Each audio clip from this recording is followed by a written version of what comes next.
Hey guys, thanks for tuning in. Today we're going to take the D9 300 and we're going to install the Mark II upgrade kit. Stay tuned.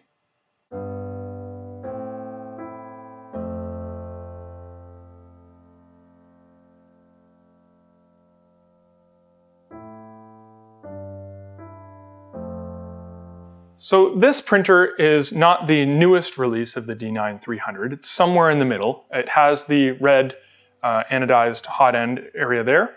It has the plastic bracket here. There was a version with metal early on, and there's also a version with a double plastic bracket on this side. It has a black wrapped cable that is black all the way through. Originally they were gray.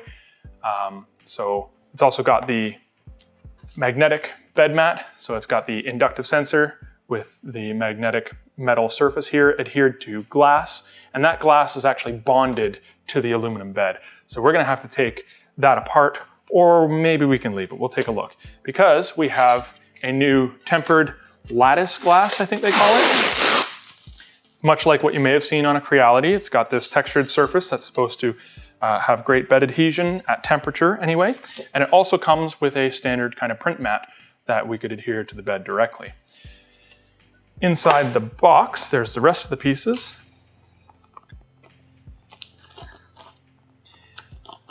This kit actually fixes quite a few of the maybe complaints or gripes that I have with my D9 300. We're going to be changing the auto bed leveling sensor once again. So they came originally with a capacitive, they switched to inductive with that metal mat, and now they're going to a genuine Ant Clabs BL Touch.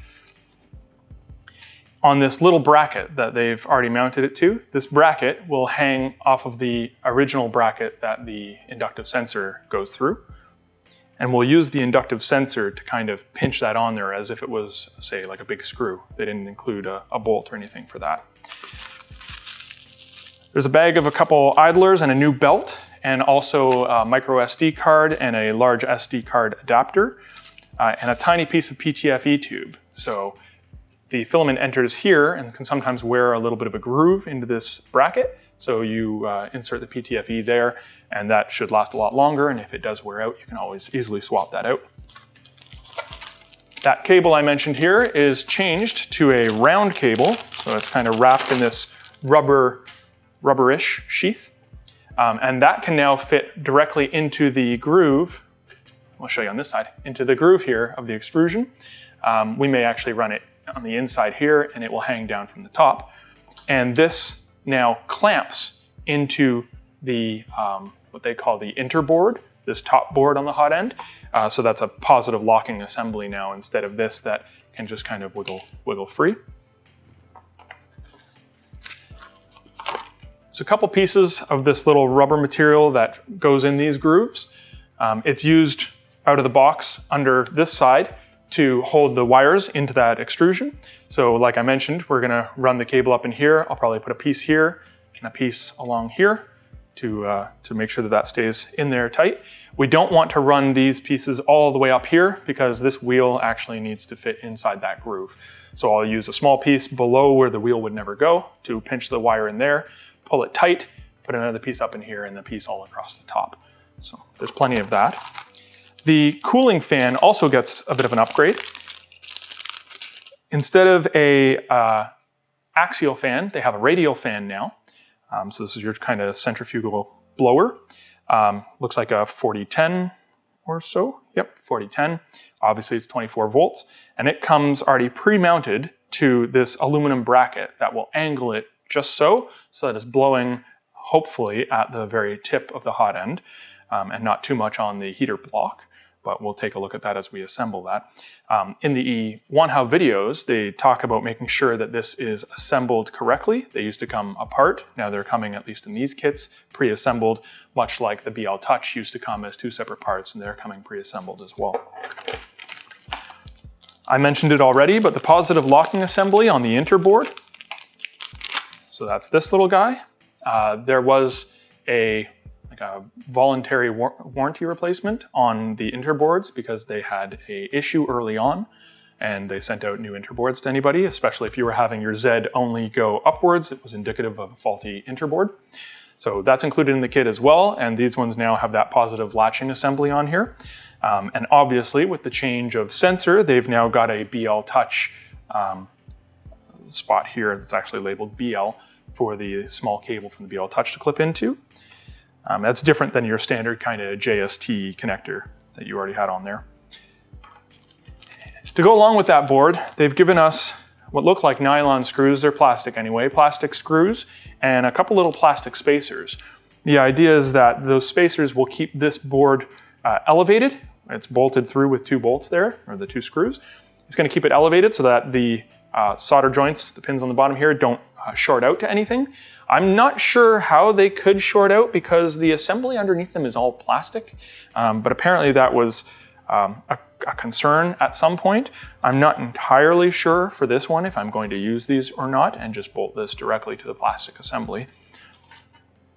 And that's it for in the box. The last piece here that I haven't unwrapped yet. This is the new wheel carriage. I'm not exactly sure what the term for it would be.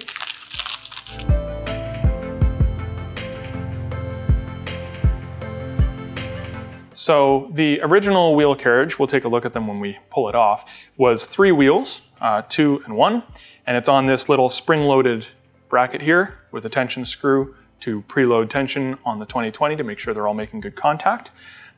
There were a couple, mine included, that had some binding issues in this assembly here on the original ones, so this wouldn't actually move at all, and that caused clicking, and it didn't really roll smoothly on the 2020 rails. So it's nice to see a new one of these included, and they've changed the wheel count, the number of wheels. It's now 4 wheels, 2 and 2. The video online said to make sure that this piece here is on the outside so that it's assembled like this. But as we'll see, the bed undercarriage assembly here, the bolt holes don't line up. They have to actually be the opposite way. We'll cover that in more detail when we get to it. These are pretty substantial. This is all an all-metal assembly. So with all that unpacked, let's get assembling.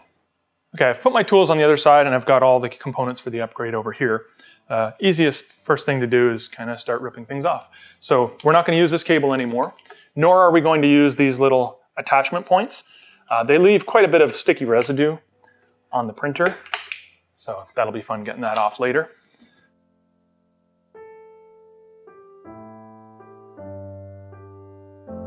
And so this cable plugs in down at the back of this piece here, under here, and it's keyed. It only goes in one direction. So let's get that out of the way. And I'll pull this off for now. This is just the magnetic mat. And this unit here has the beefy 90-degree brackets. They switched away from this and they went to like internal brackets that are inside these grooves, especially on something like the size of the 300. I think these are more than enough. I don't need the Z braces as they call them, because this is a pretty rigid assembly. But if you had those internal brackets, you may want to also add that Z bracket assembly to your upgrade kit. It doesn't come as part of the standard MK2 upgrade kit. We're going to take the hot end assembly completely off.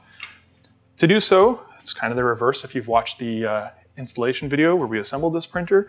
There's 2 small M3 screws on either side here that attach it to the X gantry here, or the X carriage. It's easier if you have a hex driver instead of an Allen key, because the belt kind of gets in the way.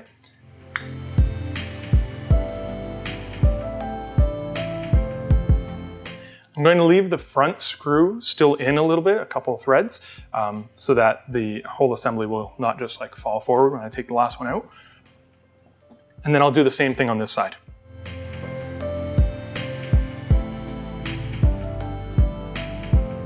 Okay, and so with that one still in, just those couple threads, unscrew that and the entire assembly should just slide out. Perfect. So with this assembly out, as I mentioned when I was unpacking these parts, the cooling fan, which is on the underside of this shroud here, gets replaced, and this shroud is no longer needed. So to replace that, there are 3 longer, I think they're 15 mil M3 screws here. Just remove those. And there are little spacers that we're also not going to need, but just watch that they don't fall out on you and roll away. So the fan is held on there by this little wire clip. So we got to unbolt that, and we'll snip these zip ties just so that we can disassemble and reassemble anything we need, and then we'll tie it all back up when we're finished. When you are reassembling this and adding wire ties or zip ties to the wires, make sure you don't pinch the wires. They don't need to be tight, just enough to kind of keep it neatly bundled. If you pinch the wire, you risk ruining it, having to replace the wire. All right, so this fan in the top here, it's labeled fan PWM. So it is a pulse width modulated fan that allows us to control the speed at which it turns.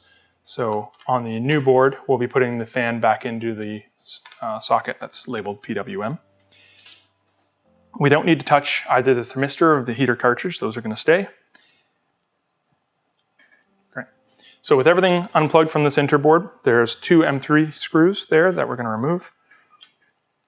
And then that will allow us to pull the board up and out from this little plastic bracket here.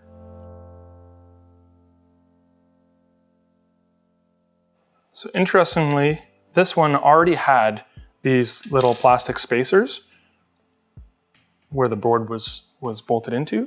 So we'll just leave those. We don't have to use the ones that came in the kit. And we can reuse these same screws if we don't want to use the plastic ones. That would be fine as well. So we'll set the old interboard aside, get the new one. The holes for the screws are slightly offset. So it gets assembled with the clip part closest to you, so closest to the front of the extruder, like this. And it just slides down there like that.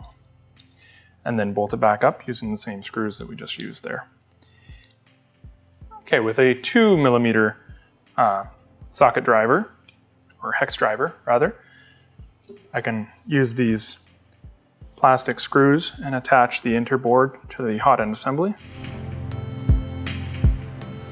Now there shouldn't be a whole lot of force or tension applied to this board, so they don't need to be super tight, just enough to make sure that everything stays snug. So with that done, it's pretty obvious where the stepper driver goes. There's only one spot it'll fit here. So plug that back in. It's also keyed, so that it only goes in one way. The old ABL sensor, the inductive sensor here, we're not going to be using it anymore, not at least from a sensor standpoint, so it doesn't need to be plugged in. We do have to figure out a nice way to hide this extra cable here, but we're going to use it, like I said, as a kind of a large bolt to hold the BL Touch bracket assembly into the anodized aluminum piece here. So there are a couple different versions of this bracket piece here. Some of them are threaded, like this one. So others are not threaded, it's just a big hole, and then you'll have a nut on the top and bottom kind of pinching it. So on the threaded ones, you're going to have to unscrew this a whole bunch of times till it comes out.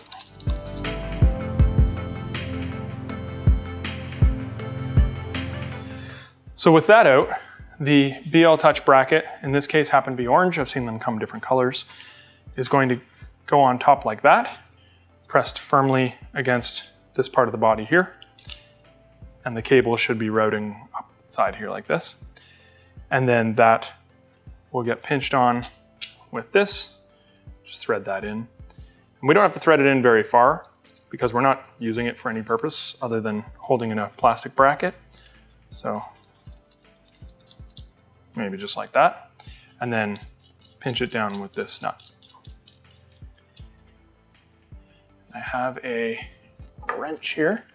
We want to make sure that this bracket doesn't move though, especially since we're using this probe to determine our bed topography. So just make sure that that's good and snug on there. And then the BL Touch cable here, it's slightly offset. Where the pins are closer to one side than the other, so it only goes in one direction. And the pins inside the socket there are also slightly offset. So just make sure you have that oriented correctly, or you can bend those pins. there's a little bar. It's very hard to describe. There's a bar on the one side that sticks out a little bit more, and that bar goes opposite the pins when you're putting it in, and it will be tight. So I find it's best to use like a hex driver or something to just put a little bit of pressure on the sides of the plastic clip. So to kind of demonstrate on the old sensor here, I'm pressing like here and here to push the clip or the plug into the socket on either side, kind of wiggle it in there. We don't want to be pushing on the wires or anything like that, pinching anything in the process. At least we know that that's going nowhere. Now we can begin reassembling some of the other cables. This one here, I'm not sure if we're going to like tuck it inside that little cap or just kind of zip tie it around the back or something so I don't have to look at it, but we'll figure that out at the very end, I guess. So the connectors here are labeled. So we've got fan, heater, PWM, and X-min. So X-min isn't actually used because our X-min switch is over here. It's not on this assembly. It's interesting because the old Interboard had that, so maybe at some point they were using it for a machine or had a plan on having the X-min attached to the hot end assembly, but that never came to fruition. We have another fan connector here. This is the always-on fan. This was the one that cools the cool side of the hot end assembly, this little heatsink component here, and it blows out the front.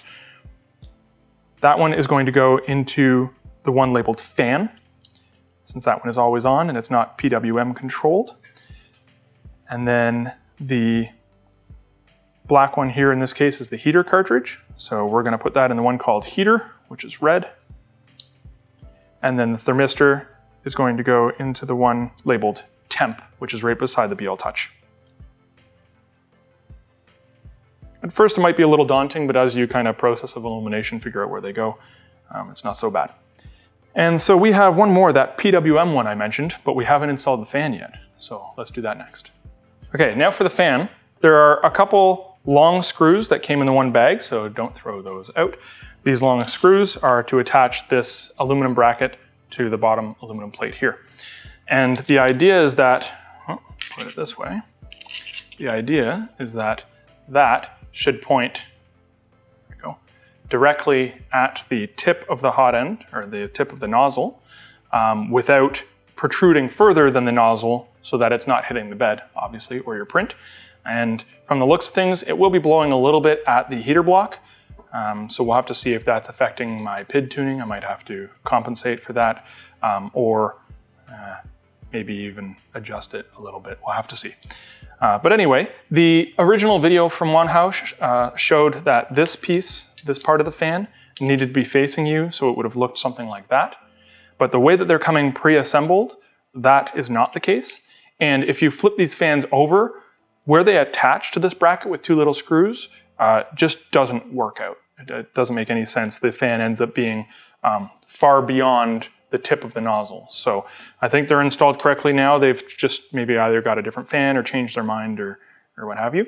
It is sucking air in from the top here, which I'm not sure if that's going to be cooler or warmer air than the air coming off of the heated bed.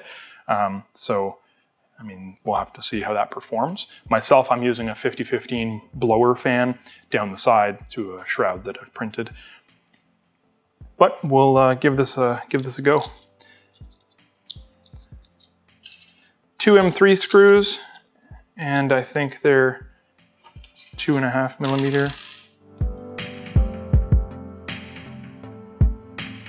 And so now the cable is coming up by the BL Touch. We can kind of route that cable behind the BL Touch bracket, and maybe those all get zip tied together to the top of the old sensor here, or maybe just to each other. And then there's just enough slack here to plug it into the PWM port, which is the one in the corner here. PWM, the label for that is like on the inside here, and it points to this corner connector. There we go.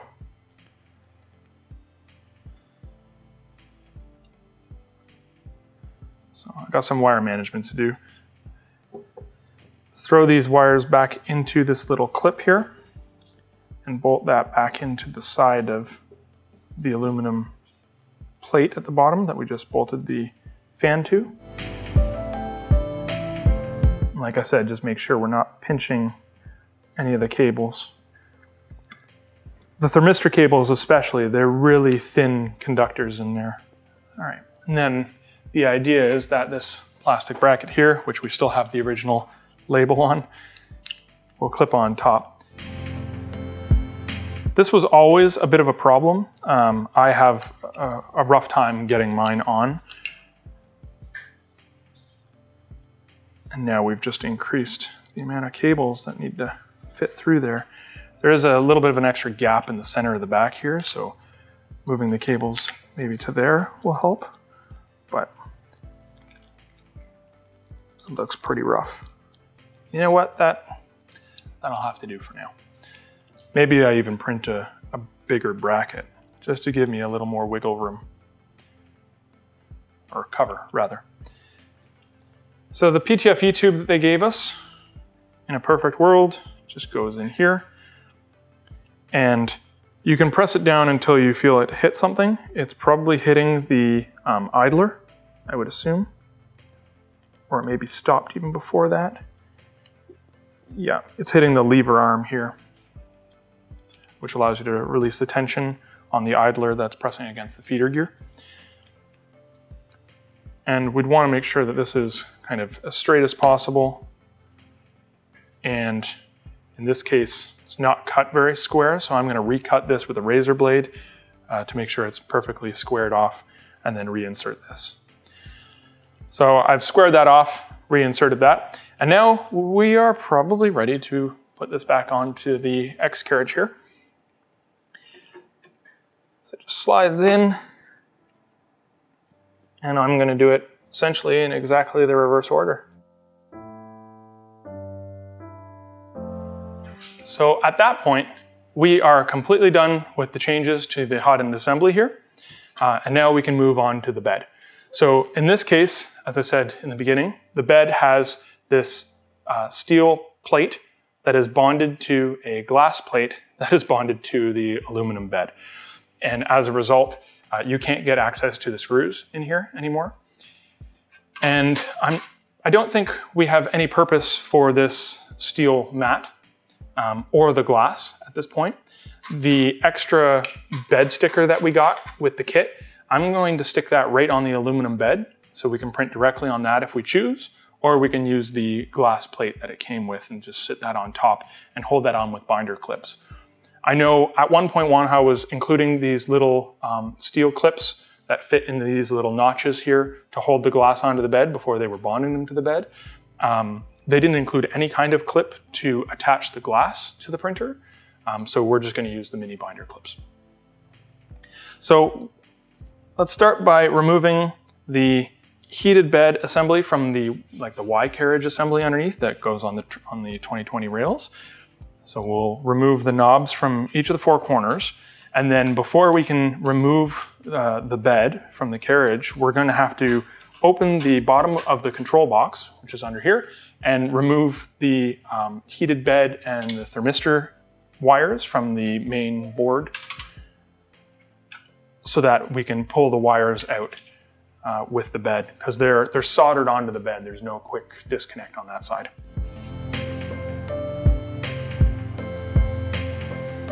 So I've also removed the bed springs from each corner, and because I know that someone's going to point it out, it's probably best not to remove the nuts from, say, 3 corners and leaving one, because there's going to be a lot of tension on there.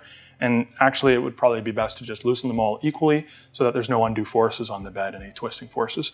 But I removed both on this side and then both on the other side. The springs that were on this model are the flat springs. These are a lot stiffer than the original coil springs that they came with. So that was kind of a nice improvement. And then the bed could be lifted completely off, and those M3 screws are attached to the heated bed. Before we can actually remove the heated bed, the cable is routed through the carriage, the metal plate under here that the bed rides on. It's through a hole in the carriage, and it goes into the control box to the board, both for power and for the thermistor. We need to disconnect those from the board, feed the wires back out so that we can remove the bed assembly. To do this, and to give you a good view of what I'm doing, I think I'm going to tip it on its side. Sometimes I would hang it over the edge of a table and work upside down underneath it and disconnect what I have to do and pull the plate off the bottom to get access. But it's going to be no fun for you. You're not going to be able to see what I'm doing.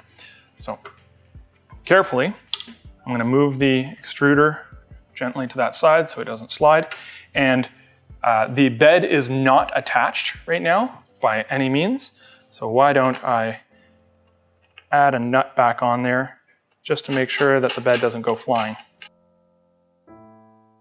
Make sure you don't have an SD card in the side there. And rest it there.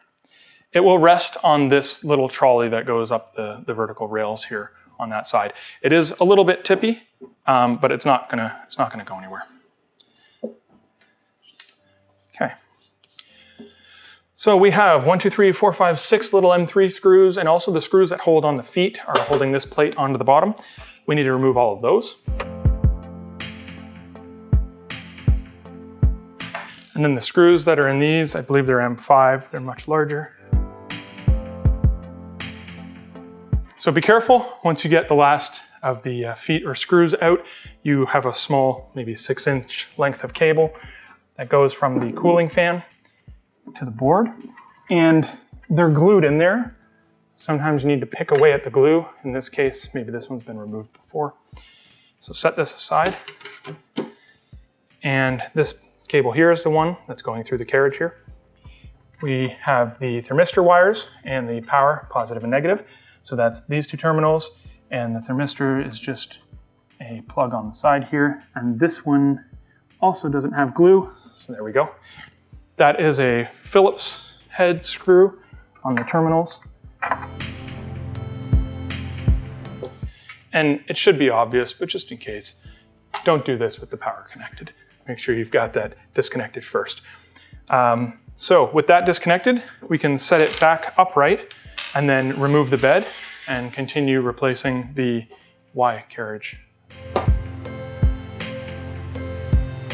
So if you are flipping it like I did there, be very careful because you can pinch the wires under here. We don't have rubber feet holding it off the table anymore. So be conscious of that. You could put something under the corners of it to keep it elevated to make sure that you're not pinching any wires. And I can now remove this nut that I put on the corner there and then just lift straight up. And let's go backwards. So that's the heated bed. We'll set this aside. The Y wheel assembly here is bolted on to this plate here with some M3 screws. There are 5 of them, 2, 2, and 1 offset like this. And that's what kind of forces us to install these in a particular orientation, as I mentioned earlier. So in this case, on this D9 300, the one bolt that's off on its own is on the outside of the bed on either side. And so here we have the one offset bolt hole, threaded bolt hole here, and there's the matched pair 2 and 2. So this will go like this, which means that the spring tensioner mechanism is on the inside of the bed. So they're both going to be facing that way and that way. So with that said, the easiest way to get those on and off is we are going to unbolt them from this, this plate here, remove the plate, and then we will loosen the Y rails and the idler assembly here, and we'll be able to slide those, the trolleys right off the front. So slide this all the way up, and you're going to remove a total of 10 screws. Set those guys aside, because we're going to need those for reassembly. And the plate here is still connected to the little, it's almost like a tensioner, but the little mechanism that attaches the belt to this plate. So to remove that, I want to slide the belt off the back motor. And to get the belt off there, to relieve the tension, I'm going to loosen the 2 bolts that are attached to T-nuts on the front here. There's 1 on either side. If those T-nuts rotate for me, then I should be able to just lift this up and out. Okay, so with all of the belt tension removed, I can just slide the belt off the Y-axis stepper motor, off the gear that's attached to that. And we should be able to just remove this. There we go. So they included a thicker belt. So it's actually a wider belt by a couple millimeters. So that should provide kind of less flex or sponginess in the Y-axis. We still don't have maybe an ideal way to tension this belt. I mean, it does have a tensioning spring. I'm not a huge fan of those, but I'd like to see an assembly that we can tension at the front. But we'll see how the new belt fares as far as improving print quality. So now we're left with the old wheel assemblies, and we're going to loosen the 2 bolts that hold the 2020 rails to the back of the frame and onto the front. Just loosen them just enough that you're able to spin the bolt freely, but we don't have to actually remove them entirely. The front ones, we want to make sure that the T-nut, so maybe I can show you a T-nut here. We want to make sure that the T-nut rotates so that it can come out of the slot, because normally when they're in a locked position, they would be like that. So we want to make sure that these T-nuts that are holding these on there rotate. Luckily, you can kind of see through the slot and see if they've rotated or not. And then if we further loosen these ones a little bit, there. Now I should be able to lift this up. There we go. And slide this guy right off the front. We may have to, whoops, remove the little front cover piece, slide this guy right off. And then we're going to slide the new one on, remembering the orientation. The tension adjuster is to the inside. Now they are very loose right now. We're going to need to apply some tension using that adjuster. So making sure that all of your wheels are like securely in the groove, kind of keep pressure on those wheels. These ones are going to be away from the groove right now. And then turn this one screw, which will slide that plate in and apply tension to the rail.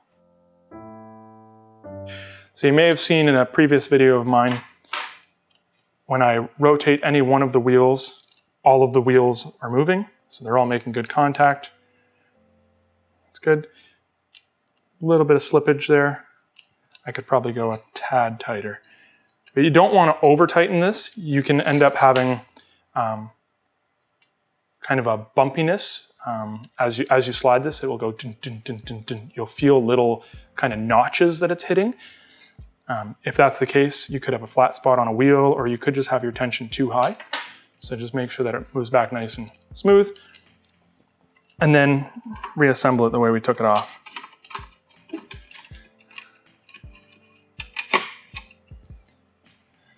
Now that I have taken this off, it would have probably been smart of me to measure the distance that was away from this side rail here, or some reference point, to assemble it back in the same fashion. There are other ways that I can do that afterwards, and I'll cover that. But if you take that measurement, maybe on both sides, you should be able to reassemble it with exactly the same measurement as you took it off, assuming everything was properly aligned in the first place.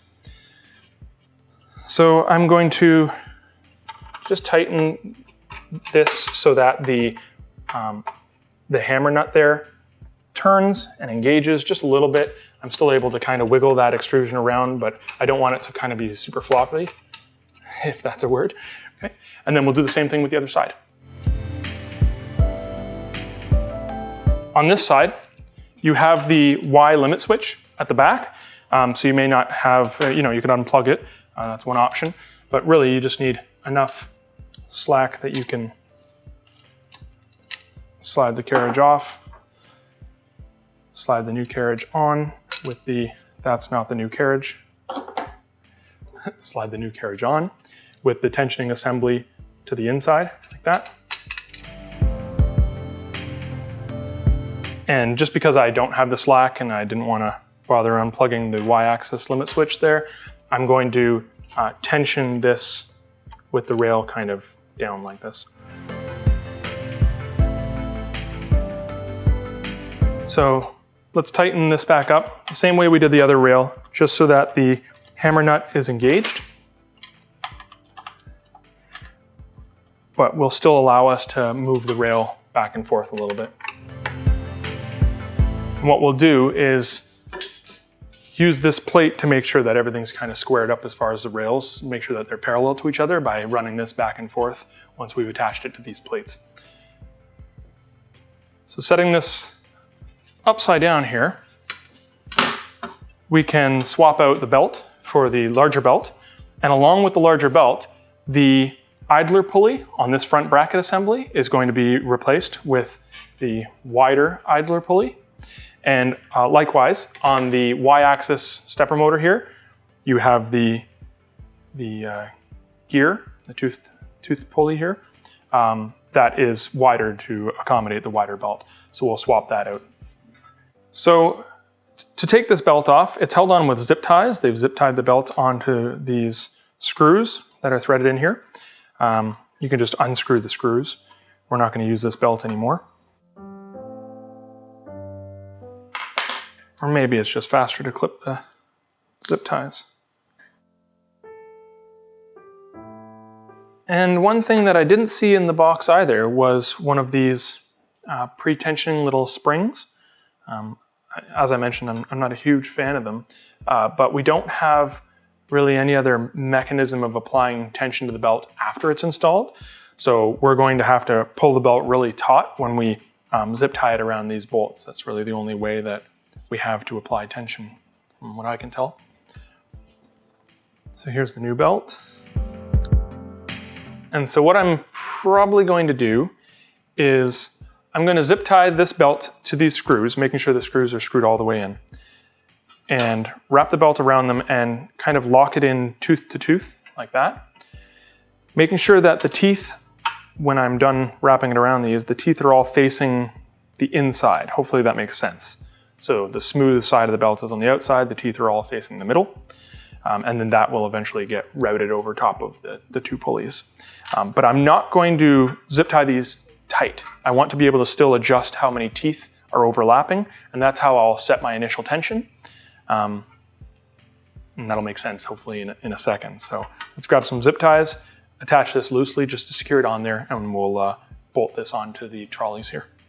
So before I go and start bolting this onto these, just because we have easy access here, I'm going to route the new cable for the hot end assembly. It's identical on both sides. Both sides are keyed. So it plugs in at the front of the control box at the bottom here. And then in this groove, on the inside of this rail here, there's currently one of these rubber strips. So I'm going to pull that out. And we're going to use that channel to route more cables. There's already some wires in there for the stepper motor and for the y-axis here. So let's take this cable here and route it inside that little groove, right to about where the Z-axis connects. And then we're going to reinsert this strip. Now this strip will be too long for us, so I'm going to cut a little bit off of this, or we could use one of these. Let's see. Yeah, let's use one of these pre-cut ones. So now that cable is tucked out of the way up until here, and then I'm going to run it inside this groove. I guess you could run it up the front. You'd have to take off these 90-degree angle brackets here to get access to that. You'd have to flip it, like run the wire up over here and then in this groove. That in some ways is better because there's no wheel that runs in that track.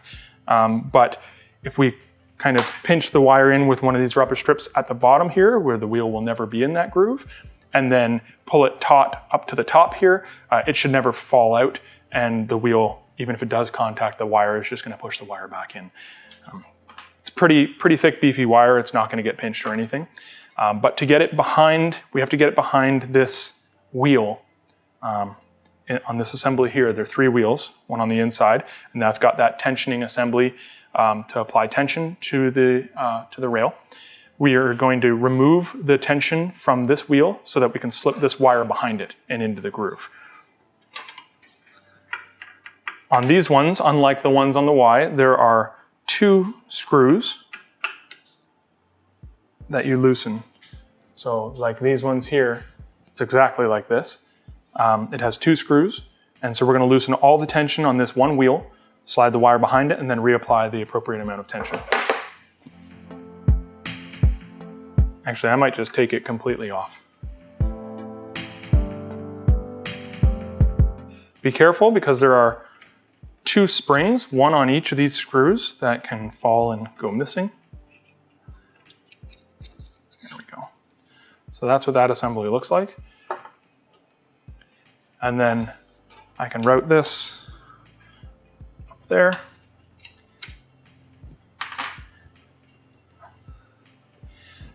And what I'll do is cut this smaller one, maybe a 2 or 3 inch section.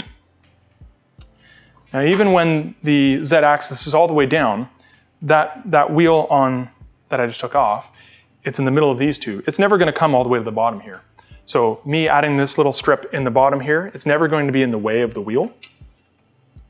Just make sure you don't cut this rubber strip too long. So that will never be in the way. And then the other strip, oops, not that one, this one, we'll put up here. And now this will slide, open those little clips. It's also toothed, so make sure you have it the right way.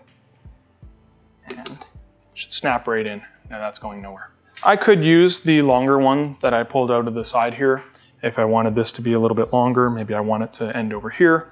You know, feel free to cut these up or use these however you see fit. In my case, I'll probably do that. I don't like how this looks. So I'm going to use the longer one on the top. And I'm going to take just a small piece. Again, small enough that I know it's never going to be in the way of the wheel, and just add it right into this corner here. So that wire is far enough in there that I can barely reach it with my finger. The wheel is definitely not going to make contact with that or cause any kind of a problem. And it's pretty snug, so it's not going to end up getting slack and coming out there. And now I can reassemble this one wheel. It's important to make sure that you're applying the equal amount of tension on the 2 screws. You don't want to kind of tip and just periodically give them each an equal turn and then see if there's traction on the wheel. Right, so that's already looking much better. Much cleaner look. We can pull these off. We'll clean up the sticky residue from the clips that we used with the flat ribbon cable. Lots of slack in this cable.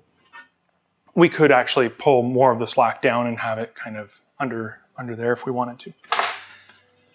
So moving both of these wheel assemblies to the front. That one's a little bit loose, so it's going to make this difficult. We'll flip this guy over. And it does have a front and a back. This square is where the bed cable came out. That square goes at the front, so it looks like this. And sit it on those plates. And then it's just a matter of lining up those 5 screw holes with the screw holes in the plates. And to do that, I find it's easiest to attach one side loosely, doesn't need to be tight, and then you can shimmy that whole rail over if you need to line up these ones, and then again loosely attach those, and then we'll slide the bed back and forth to kind of help make sure that the rails are parallel to one another, and we'll check that it's centered in the printer and not too far to one side or the other.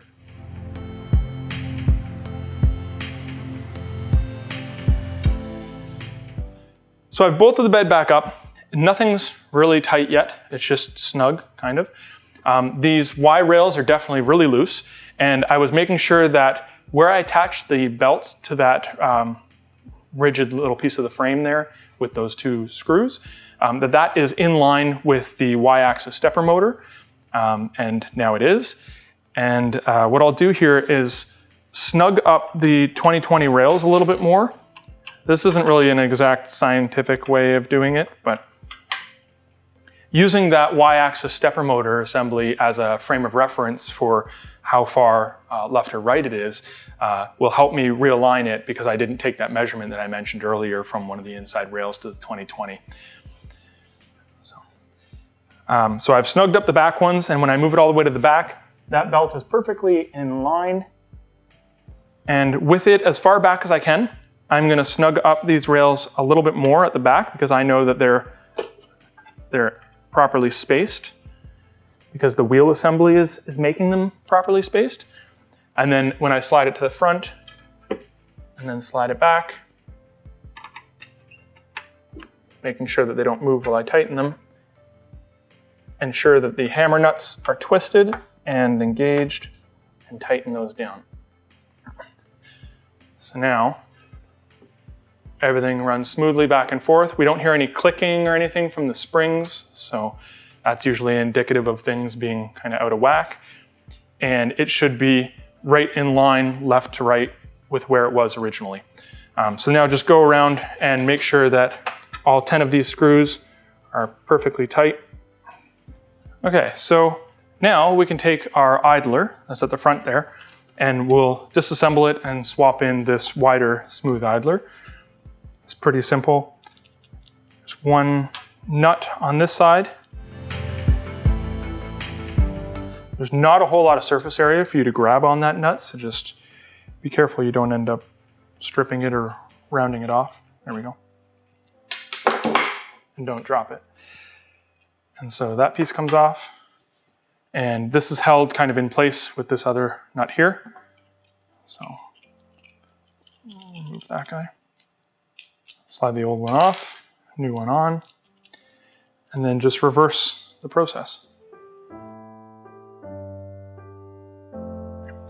So this first nut here, its purpose is to just keep this idler kind of in place. Don't tension it as I've done here, because this idler doesn't move smoothly now. So make sure you leave some space. Slide it through the other side, and you can see why there was very little to grab on this nut here, because it's actually recessed. Both of these brackets are recessed the same, so that the head is all the way flush, except on this side we have a nut instead of a head, so the nut's actually sunken in a little bit. To give myself a little bit more to grab onto, I might install this in reverse. So it's a nylock nut, so the nylon piece will actually be threaded on first, but that leaves a good amount for me to grab with the pliers. Not that I should ever have to take this apart again, but just in case. And so this one, we can tighten it down against the previous nut that we installed. I mean, we don't want it to be super rigid, but there's no harm in that being tight. So with that done, we can lift up the belt, making sure that it's not twisted or anything. The teeth are all facing each other. Slide it over top, and then attach that there. And we can use the same kind of method to align the idler pulley here, using the bracket under here as a frame of reference, and looking straight down from the front, we should be able to see that idler line up with where the belts are on those screws, and that lining up with the idler on the y-axis stepper motor. Make sure that those hammer nuts have twisted and engaged the aluminum extrusion there. And so that should be good and solid. And if we just check for fun how much slack we have on the Y, I have lots. And actually, I just pulled it right off because I had loosely zip tied it. So we'll have to reattach that, but that's fine. So now on the Y-axis stepper motor, I'll probably just describe what we're going to do. There's a grub screw that's recessed in there, right here. And there's actually a couple of them on this one. And they're really small. So they're the same size, 2mm, as the plastic screws that we used on the interboard assembly there. So loosen them on the new one so that they're not down the hole there. And we're going to loosen the ones that are holding it onto the stepper motor right now. Because of the bracket that holds the stepper motor on here, it might be easier if you had ball end hex drivers. That allows you to kind of get in there at a bit of an angle and still get a good bite on the grub screw, because whenever you're coming in on an angle with kind of a standard driver, you run the risk of stripping it. Now I can install the new one, and as far as how far down the shaft of the stepper motor it's going to be, we'll use the same kind of technique, lining everything up down the middle and eyeballing that. This stepper motor happens to have a flat on it, so I'm going to align one of these grub screws with the flat, and the other one will be just a secondary grub screw on the rounded portion of it.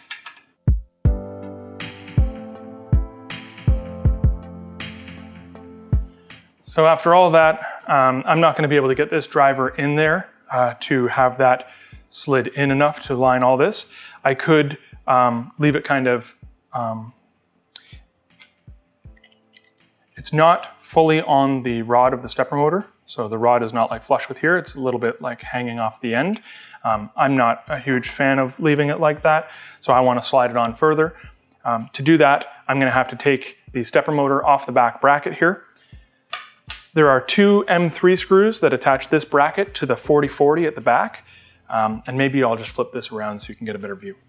So the bracket that holds the stepper motor on here, it's two M5 bolts, and they're going to have hammer nuts on them. We're going to have to completely remove the top one, hammer nut and all, so that we can slide it out the front.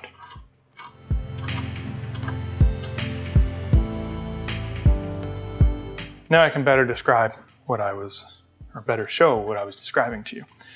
So this,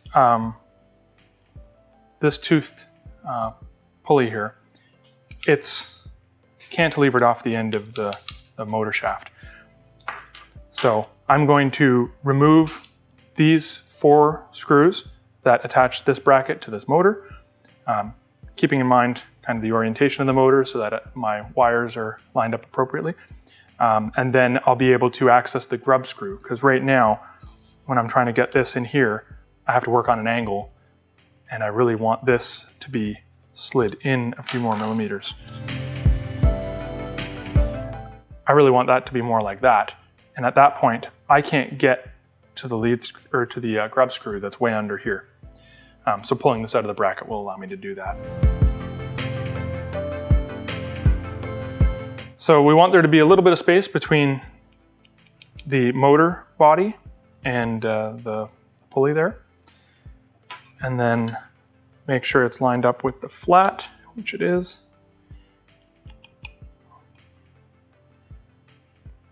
Tighten that down. Tighten the other grub screw down there. And then I can reassemble this like that.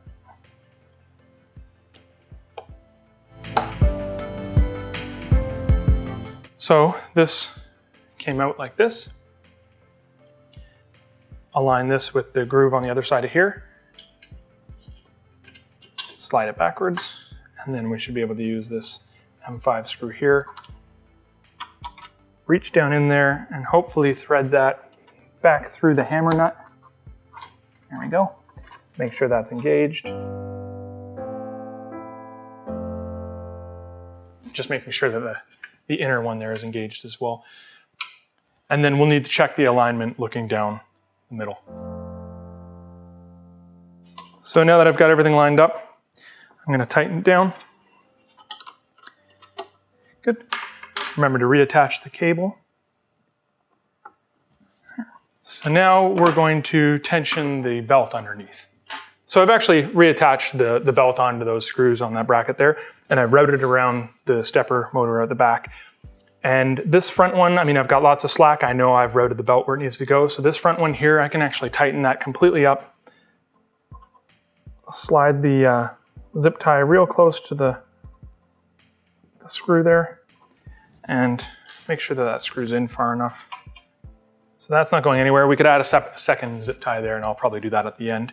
This back zip tie is still very loose, but I'm going to use this one and be able to pull on it to tension the belt. And as you can see, it's already better. It's not great.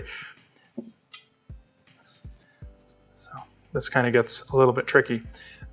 So what I want to do is pull on this tab, and while I'm pulling on this tab pretty hard, I'm pushing on the bed, and that way I'm creating the tension in the belt.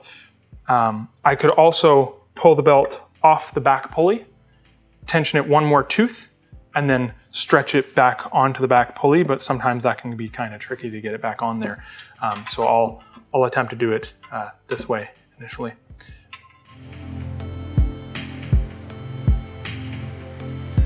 So to hold the belt, I'm re-engaging the teeth and pinching them together, and then that way the belt won't slip on me, and kind of checking the tension and then pulling it another tooth tighter. And in this case, my front teeth are slipping, so I should probably go ahead and add that second zip tie to the front now. Because of the tension I'm applying, just one zip tie isn't applying enough pressure to those teeth, and I should really wrench down on that zip tie. So we'll be back in just a second when I've got the second zip tie on there.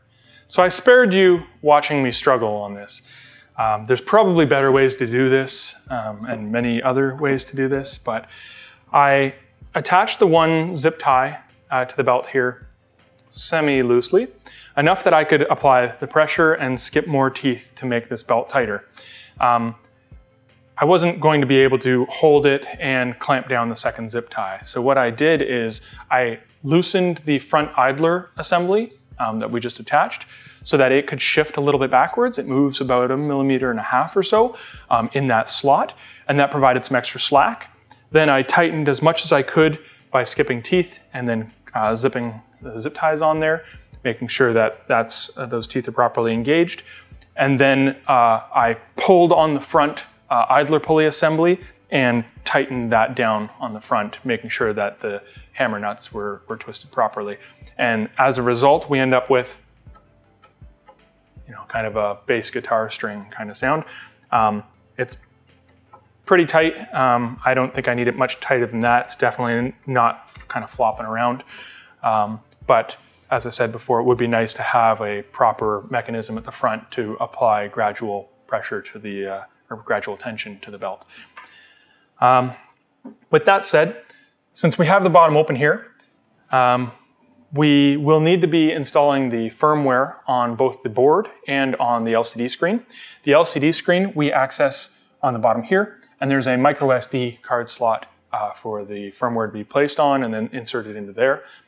And when you power up the machine, that will apply the firmware to the LCD. So don't button the bottom of this back on because we're going to need access to that in a few minutes.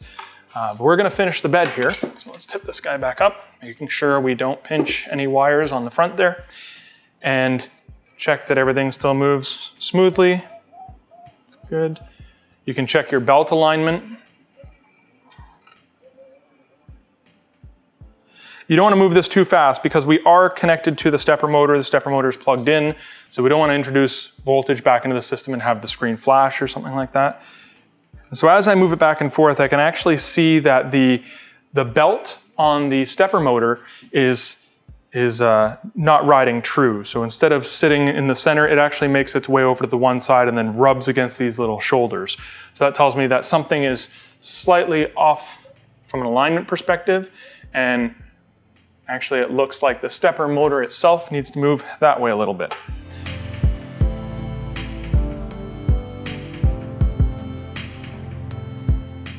Okay, so now I'm going to move the bed all the way to the front and put the heated bed back onto that carriage there, making sure that the power leads and everything are at the front, and feed them through that square hole that we used to determine the alignment earlier. There we go.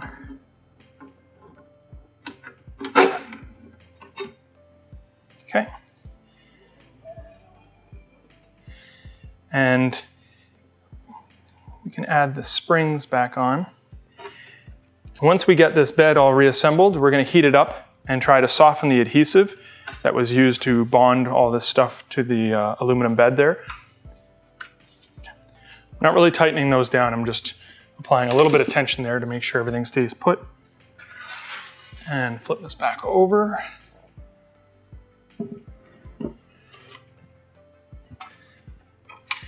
And now route these through here. Okay. And the hotbed, the polarity doesn't matter. So it's actually not labeled.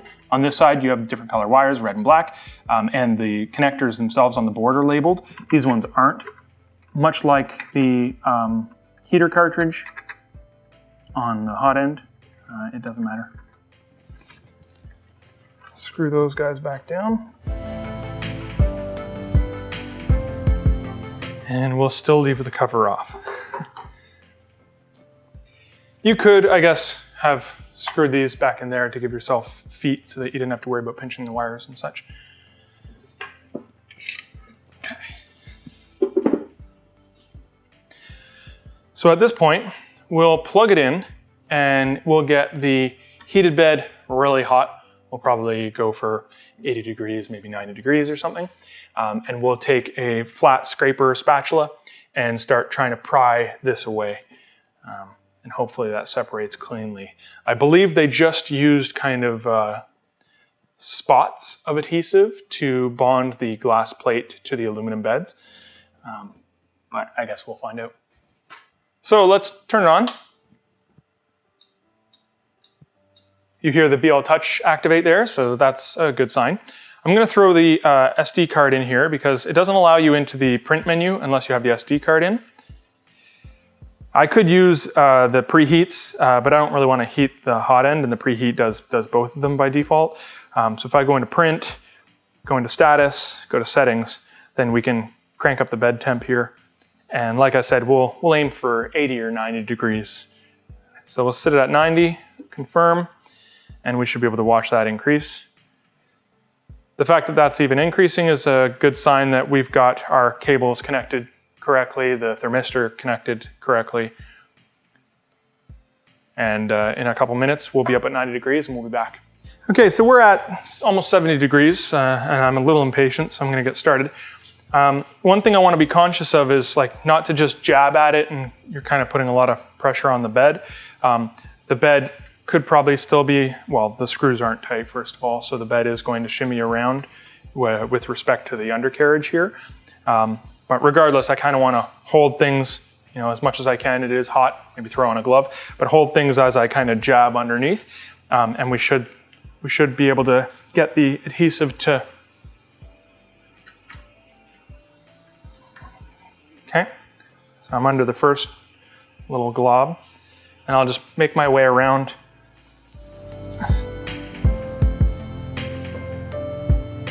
I can feel another spot of adhesive in the middle. Kind of glad that this one has the metal on top because that'll stop the glass from like shattering all over the place if it does happen to break. That's why I'm not prying up on the glass. I'm just kind of going straight in and out. I'm stuck here though. Here we go. It is difficult with the bed being so hot. Yep, there's another one.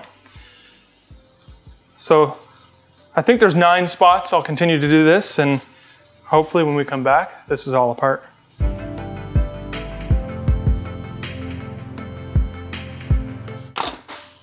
Boom. All right, so with that, it's really hot. So I'll just clear a space here.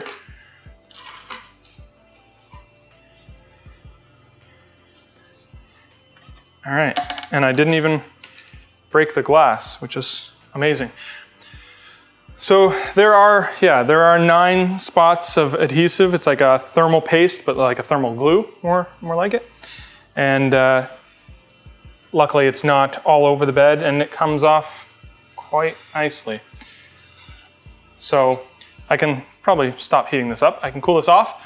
I'll scrape all of this adhesive off. I'll clean it with some isopropyl, maybe acetone, depending on what gets it cleanest.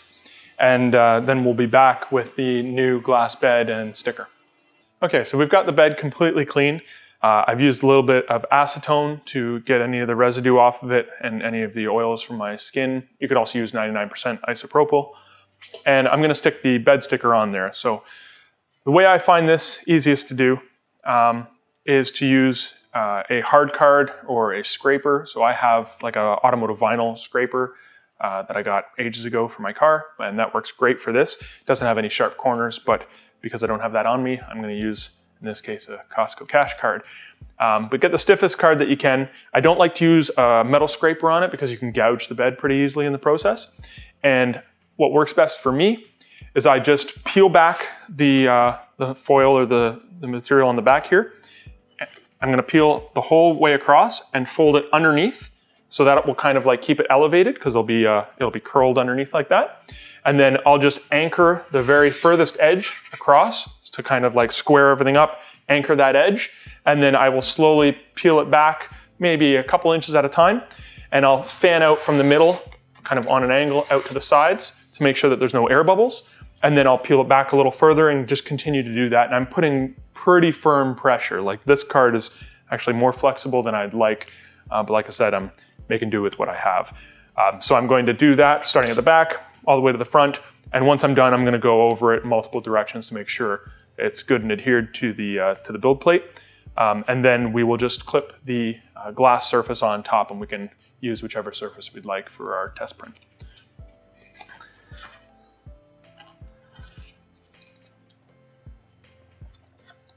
Especially if you're in like a dusty environment, you want to make sure that you're not getting any particles of dust between the build surface and the bed.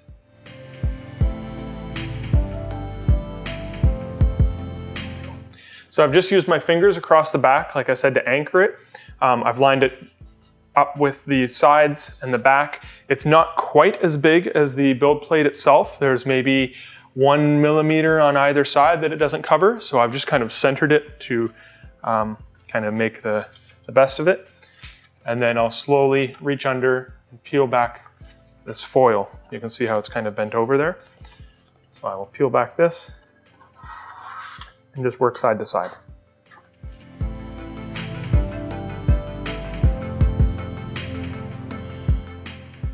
So that didn't turn out terribly. There's a tiny wrinkle in the material right here. It's not really air bubbles, it's actually like a small crease in the material. If you do happen to get an air bubble, it's not the end of the world, unless it's some sort of massive bubble.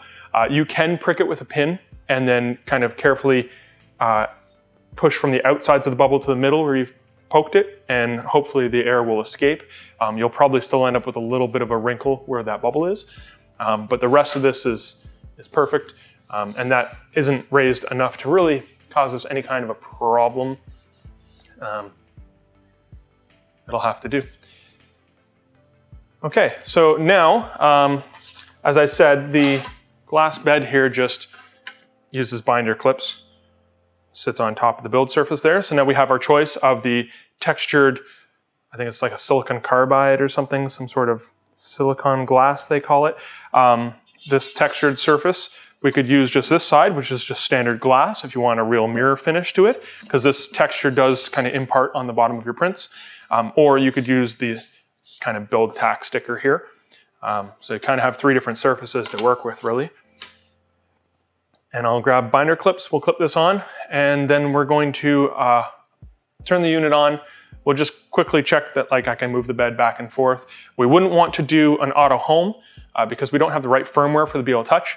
So Z homing is not going to work, but we can just kind of check the general mechanics, and then I'll go ahead and update the firmwares. So I've turned on the printer, and I'm going to go to Utilities and to Move. As I said, I'm not going to home, and just see that I can move the axes both up and down. It's good. The Y forward and back. Okay, so I'm going to disable the motors and just check that when I slide disable the motors, there we go. When I slide the Y axis back, I want to make sure that the trolley with the wheels on it hits the limit switch at the back here. because I did change them, and yep, it still hits. Barely though. It's making only about half contact with the little lever on the micro switch. So there's a couple things that I could do to adjust that. I could add some washers underneath it to raise it up a little bit, because it's just a little bit too low and it's on top of this rail. Or I could move it to the outside of the rail and the wheel will actually contact it. So either of those, but just make sure that your Y-axis limit switch is working properly. So I've inserted the SD card that Wanhao shipped, and I'm not actually going to use it in its current state because it's not going to work. They shipped the cards with 32K sector sizes. So if we do D drive is my SD card, if I do on Windows like a check disk, it'll just show me these are 32K allocation units, and according to their own instructions, they need to be 4096. If you plug it in like this, you'll just get a bunch of zeros and the screen won't actually flash. So we're going to format this card before we do anything. Right click, format, and change this to 4096. Go. Yeah, that's fine. Okay, so now I have a blank card. And we'll go to Wanhao's website and get the LCD firmware. So download software, duplicator 9, that lands you here. And there are two different sections. So there's a section for the D9 Mark II, those are the printers that ship as the Mark II.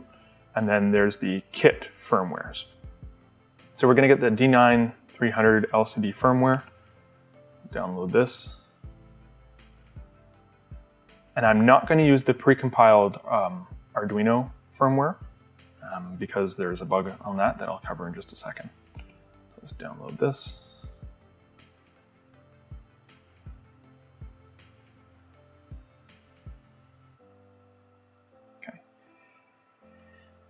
And so this DwinSet folder here needs to go on the root of that SD card.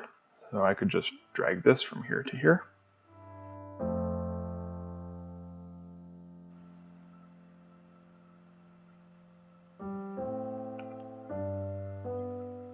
And if we browse the folder, it looks like between this morning and this evening, Wanhao has gone and fixed all the file names that were in here. So there were Chinese characters that we would have to remove from every single one of these files, or the flash would also not complete. So lucky for us, we don't have to go through that tedious process. So at this point, we could insert the micro SD into the back of the LCD and allow that to be flashed. When it comes to the Arduino firmware here, we're not going to use the hex file, that's precompiled. We're going to go to Gary Chen's GitHub and go to his D9 Mark II repository and download the D9 Mark II upgrading pack kit. Extract that and open the marlin.ino file in there in the Arduino IDE. In configuration.h, this is where the error is. So this value here was -10, I believe, and that means that the probe is in front of the nozzle and it will use that when it's kind of probing the bed, and it's actually, from my measurement, 25 millimeters behind the nozzle. So taking that into account this way, it won't ram your nozzle into the back of the bed, overshooting the back with the probe. So make this change, plug in your printer, make sure that the board is an Arduino Mega, the processor is also a Mega, choose your port, mine's currently not plugged in, choose your port, hit, make sure that this is AVR ISP MK2, this may be something else if you are, say, flashing a bootloader from one of our other videos, and then hit the upload button and wait for that to be flashed onto the printer. So I've plugged in my printer, and the port in my case is COM7, and we'll hit upload.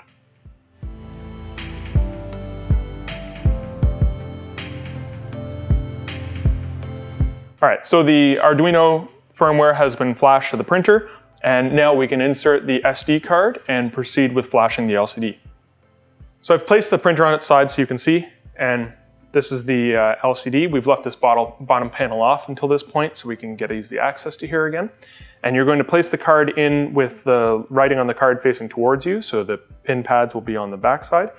And it is kind of tight, but slide that in the slot here. And it is a spring-loaded slot, so you can press down to remove it. Make sure it's clicked in there.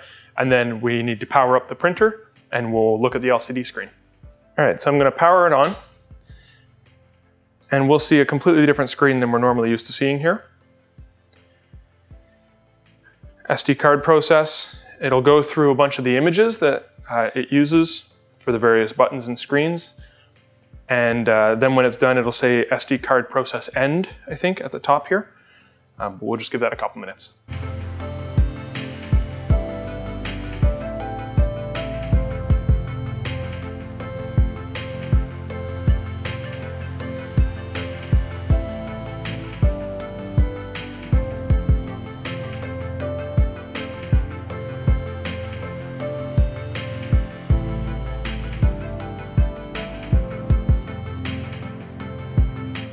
There we go. So SD card process end. So now we can remove the SD card and we can finally bolt that bottom panel back on. So I've heated up the bed to operating temperature and we're gonna try out this BL Touch. So if we go to Utilities and we will home XYZ.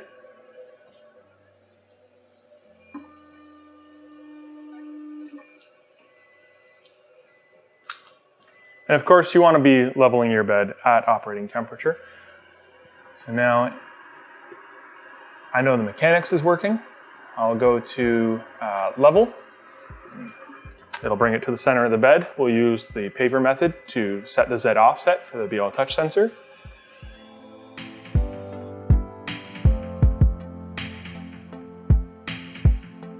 Okay, so hopefully you can hear that. We've got some decent drag on the nozzle. And so we'll hit next, and now it should do the BL Touch auto bed leveling sequence. So it's done the ABL bed leveling sequence, and as you saw, it didn't ram into the back of the bed, so that Y offset change has fixed that issue, and we should be set to print at this point. Hopefully you found that useful. Remember, like and subscribe and ring the bell to get notified when we upload more videos. And leave me a comment down below. Let me know what you thought of this video, if you have any questions or other things you'd like to see in the future. Thanks for watching.